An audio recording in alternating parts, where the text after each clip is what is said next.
Ada seorang mahasiswa yang asalnya dari Bekasi. Dia kuliah di Makassar, Sulawesi Selatan. Gue nggak bisa sebutin kampusnya apa, tapi ya salah satu kampus terkenal di Makassar lah. Nama si mahasiswa ini sebut aja Pandia. Dia ini masih tahun pertama, si maba. Anyway, ini kejadiannya sekitar 2 atau 3 tahun lalu. Nah, di waktu libur semesteran, Pandia ini nggak balik ke Bekasi karena dia diajak pergi sama temennya ke Bulukumba, Sulawesi Selatan. Nah, sebut aja nama temennya yang ngajak ini Guntur. Nah, Pandia nanya dong, "Hah, ngapain ke Bulukumba?" Si Guntur jawab, "Berpetualang." Nggak deng, gue mau riset nih. Nah, jadi ceritanya tuh, si Guntur ini tuh emang doyan banget sama hal-hal mistis. Dan dia tuh ngasih tahu ke Pandia kalau dia udah ngecek-ngecek di internet. Di Bulukumba tuh ada satu suku yang namanya suku Kajang.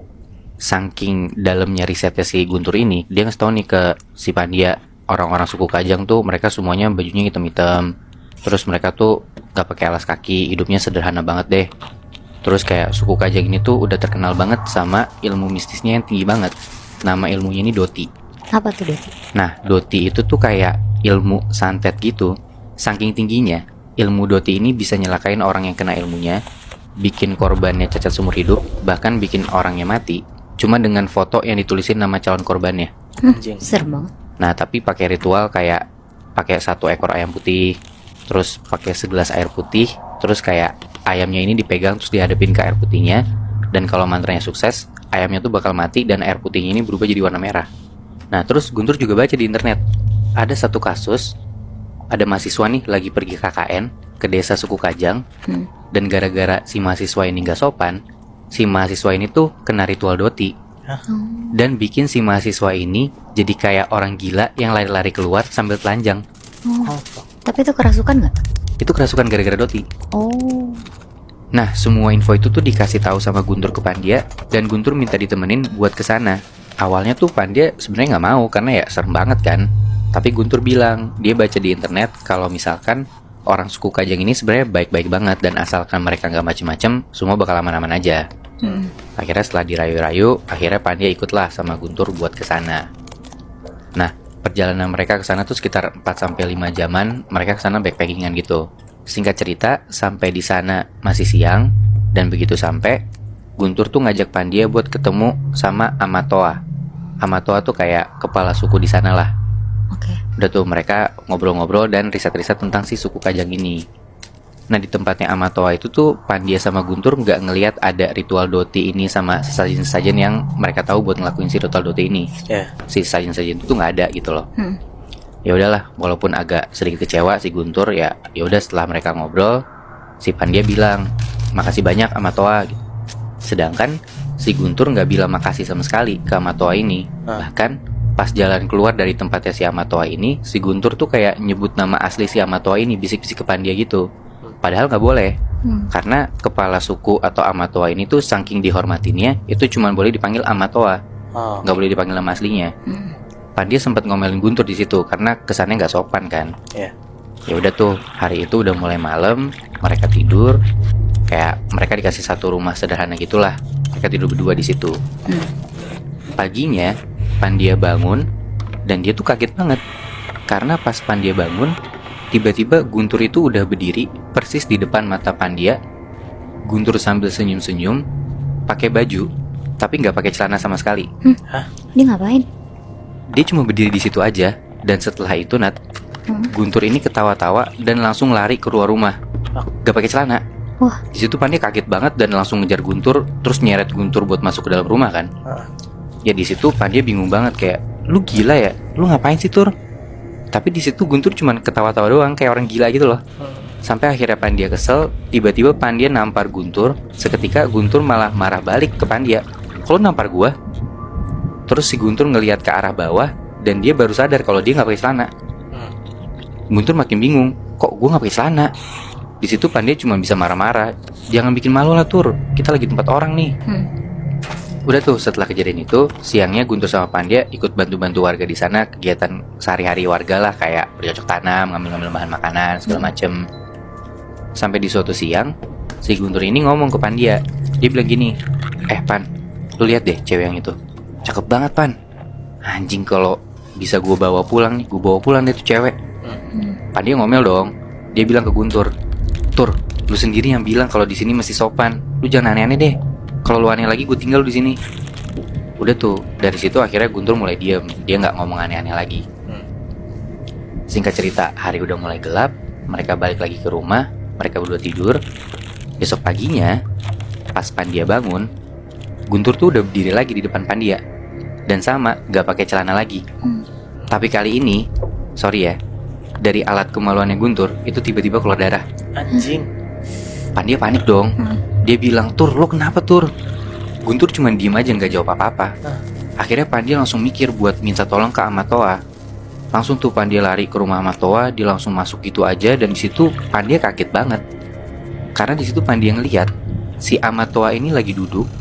Dan di depan dia tuh ada ayam putih yang udah mati. Dan ada segelas air yang warnanya merah. Dan lu tahu, entah dari mana, tiba-tiba ada foto Guntur di situ. Wah, di situ Pandia kaget dan panik banget. Karena ya si Amatoa itu lagi ngejalanin ritual Doti kan. Iya. Dan yang lagi kena ritual ini temennya Pandia sendiri, si Guntur. Pandia langsung mohon-mohon lah, kayak minta maaf dan nanya kenapa kok temennya dia diritualin kayak gini. Ternyata si Amatoa ini tuh tahu kalau Guntur tuh secara sengaja ngelakuin hal-hal yang gak sopan. Mulai dari pertama kali mereka masuk ke sana tuh gak pakai pakaian hitam. Awalnya masih oke lah. Tapi setelah ngobrol sama Amatoa, Guntur ini nyebut nama Amatoa itu kan, yang dia ngomong ke Pandia. Amatoanya tuh ternyata denger Guntur nyebut nama aslinya dia. Terus Amatoa tuh juga tahu kalau Guntur ternyata ngomong gak sopan di hari kedua, yang ngomong soal cewek yang dia mau bawa pulang. Ternyata si cewek ini juga denger, dan akhirnya cewek ini yang ternyata kerabat deketnya Amatoa juga itu ngadu ke Amatoa. Dari situ Pandia udah gak bisa ngomong apa-apa lagi selain kayak cuma minta maaf doang. Dan Pandia tuh mohon-mohon buat temennya, ya emang salah tapi tolong disembuhin lah. Dan mereka janji buat gak ngelakuin ini lagi. Setelah Pandia udah ngomong kayak gitu, akhirnya si Amatoa ini bilang, intinya mereka harus keluar dari sini secepatnya dan jangan pernah balik lagi. Gak pakai pikir panjang, Pandia langsung cabut lari ke tempatnya Guntur. Sampai di rumah itu, Guntur masih gak karuan. Sambil panik dan buru-buru gitu, Pandia ini nampar Guntur lagi dan akhirnya Guntur sadar. Dan di situ Pandia langsung beresin barang-barang mereka dan minta Guntur buat pulang saat itu juga. Karena ya Pandia takut banget kan kalau sampai mereka tuh gak nurutin apa yang dibilang Amatoa ini buat keluar dari desa itu. Tapi Guntur tahu Bi, kalau misalnya alat kemaluan itu berdarah. Iya, dia udah sadar Muy.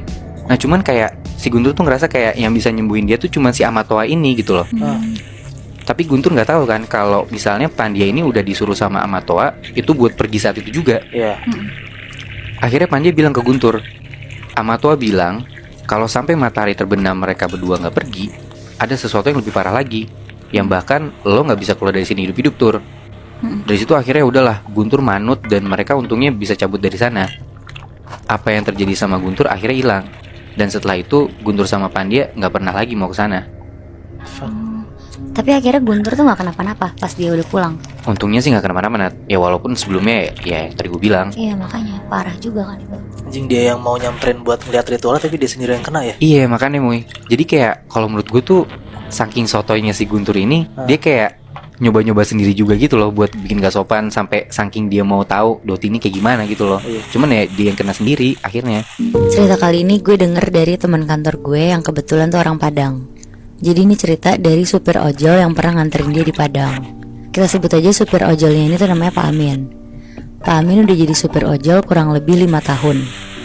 Umurnya sendiri itu tuh udah sekitar 45 tahun. Jadi Pak Amin sehari-hari emang ngojek aja kegiatannya. Dia punya istri dan 2 anak. Tapi dua-duanya tuh anaknya ngerantau ke Jakarta. Makanya dia tuh menuhin kebutuhan istrinya dengan jadi ojek online. Biasanya tuh Pak Amin mulai berangkat sekitar jam 8 pagi. Pak Amin paling seneng banget kalau dapet pelanggan tuh anak-anak sekolah Muebi. Karena dia tuh ngerasa bisa ngobatin rasa kangennya dia sama anak-anaknya dia yang lagi ngerantau. Biasanya rutenya dia tuh muter-muter Taplau. Taplau itu tepi laut. Dan biasanya selesai ngojek tuh sekitar jam 7 malam. Pokoknya gak lama selesai azan maghrib, Pak Amin tuh langsung pulang biasanya. Nah pas Pak Amin udah di jalan pulang, Pak Amin tuh lupa matiin aplikasi. Dan tiba-tiba langsung nyangkut lah orderan. Dia dapat orderan tuh ke arah Pondok. Pondok tuh daerah di Padang, kayak perkampungan Cina gitu. Akhirnya karena Pak Amin juga mikirin rezeki, jadi dia ambil kan. Ternyata pelanggannya ini tuh bapak-bapak yang mau pulang ke Hotel Aksana di Jalan Bundo Kanduang. Selama perjalanan mereka berdua tuh ngobrol-ngobrol. Dan ternyata bapak ini tuh orang Jakarta yang lagi ada urusan di Padang.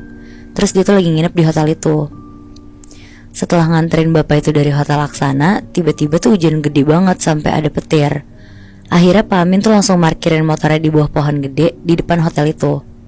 Pas lagi neduh, tiba-tiba tuh ada perempuan lari-lari ke arah bawah pohon itu juga buat neduh. Pak Amin basa-basi lah ke perempuan ini, bilang, "Mau kemana mbak?" Perempuan ini tuh nunjuk ke hotel Laksana ini. Terus Pak Amin kan bingung.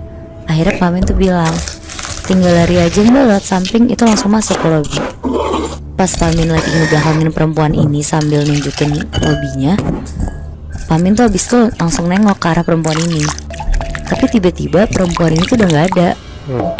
Jadi begitu dia ngebelakangin perempuan ini, balik lagi langsung gak ada. Nah iya Bi, bener. Wow. Kaget lah langsung si Pak Amin. Tapi Pak Amin tuh mikir, oh paling udah lari duluan kali ya, buru-buru. Akhirnya gak lama hujannya berhenti. Sekitar jam 9 malam Pak Amin lanjut pulang ke rumah. Besok paginya Pak Amin sarapan, terus dia siap-siap buat ngojek lagi. Dia berangkat jam 9 pagi.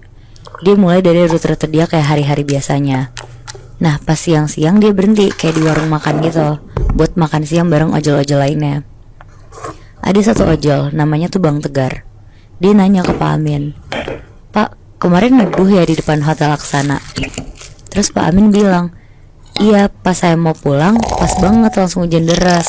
Emangnya kenapa bang?" Terus Bang Tegar tuh bilang, "Tapi kok saya kayak ngelihat perempuan ya di sebelah bapak. Tapi kayak kuntilanak pak."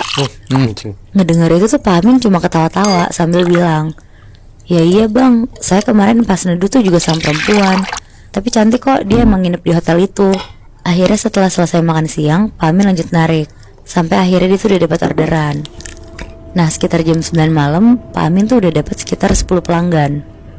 Terus gak lama Pak Amin tuh dapat orderan buat nganter makanan kayak GoFood gitu ya. Beli martabak telur dan diantarnya tuh ke hotel Laksana lagi. Udah tuh Pak Amin nungguin di restorannya. Terus dia OTW ke hotelnya. Pas sampai di hotel ya sekitar jam 10 malam, Pak Amin nunggu di pintu keluarnya. Terus dia ngecat lah ke pelanggan yang mesen, "Mbak, saya di depan pintu masuk ya." Tapi gak dibalas-balas sama si mbak ini. Akhirnya Pak Amin berusaha lah ke lobi hotel.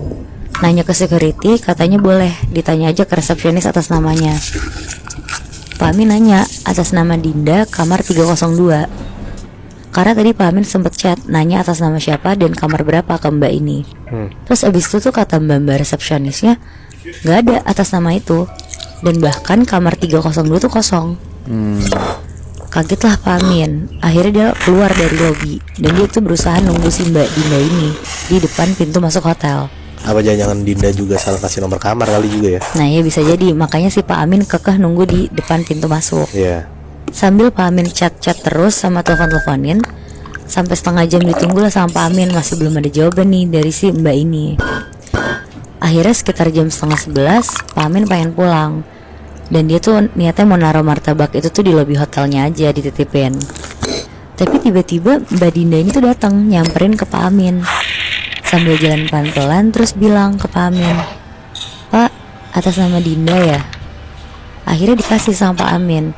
Dan ternyata Mbak Dinda ini tuh mbak-mbak yang kemarin neduh bareng Pak Amin di depan hotel. Pas Pak Amin udah selesai ngasih ke Mbak Dinda nanya ke Pak Amin, "Nggak takut Pak di sini?"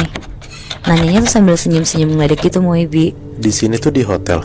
Di hotel ini. Soalnya kan udah malam gitu loh Moy. Terus dijawab lah, "Ya namanya nyari duit mbak, mau gimana?" Akhirnya Pak Amin siap-siap mau pulang. Pas Pak Amin ngedeket ke motornya dan Dinda balik badan ngejauh dari Pak Amin nengok belakang ke arah Dinda.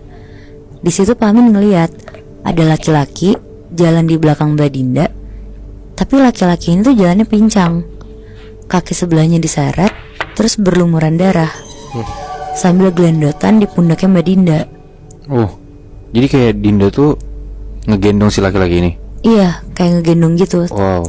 Terus. Nah terus Pak Amin tuh langsung cepet-cepet nyalain motor lah, terus pulang ngebut ke rumah. Karena ya Pak Amin tuh yakin banget kalau laki-laki yang di belakang Mbak Dinda itu tuh bukan manusia. Pas sampai rumah juga Pak Amin tuh langsung cerita ke istrinya apa yang dia lihat di hotel itu. Istrinya juga bilang Mungkin karena udah malam banget Pak Amin kesana, jadinya tuh dia ngeliat yang aneh-aneh.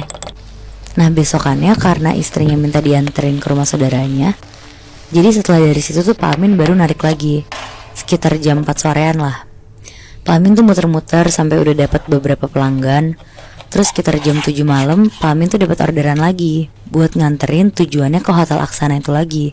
Sebenarnya Pak Amin tuh udah gak mau ambil, tapi pas Pak Amin lihat namanya tuh Mbak Dinda lagi yang kemarin. Karena Pak Amin ngerasa Mbak Dinda tuh juga baik, jadi diambil lah sama si Pak Amin ini. Nah si Pak Amin itu juga niat pengen ngasih tahu ke Mbak Dinda tentang apa yang dilihat semalam. Oh, Pak Amin ngerasa kayak ya mungkin Mbak Dindanya juga nggak sadar gitu. Iya. Ada makhluk yang gelendongan ke dia. Iya, Oh, makanya oke, dia tuh oke, pengen oke. ngasih tahu Bi niatnya. Terus. Akhirnya diambil lah sama Pak Amin. Terus akhirnya Mbak Dinda juga udah naik ke motornya. Pas perjalanan ke hotel itu, Pak Amin mikir-mikir lagi buat ngasih tahu atau enggak. Sampai di hotelnya pun tuh Pak Amin belum ngasih tahu juga. Terus pas Mbak Dinda turun dan ngasih helmnya ke Pak Amin tuh akhirnya bilang, "Mbak Dinda, saya mau ngasih tahu. Jadi semalam tuh ada laki-laki di belakang Mbak Dinda. Kakinya buntung sebelah, terus ngegelantungan di pundak Mbak Dinda." Mbak Dinda ngedenger itu tuh gak kaget. Dia cuma senyum sambil balik badan. "Yang ini Pak, kita emang lagi nyari potongan tubuh kita di hotel ini." Bangsat. Sambil senyum lebar banget ke Pak Amin. Jadi Muibi, ternyata Hotel Aksana ini tuh dulunya Hotel Ambacang namanya. Dan hotel ini tuh terkenal banget sebagai hotel pencabut nyawa. Karena pernah nelen banyak korban jiwa pas gempa tanggal 30 September tahun 2009. Wow. Si Dinda juga setan berarti kan? Iya, Bangsat. Anjir, serem banget Muy. Tapi setelah ganti nama jadi Hotel Aksana, emang tetap angker hotel itu.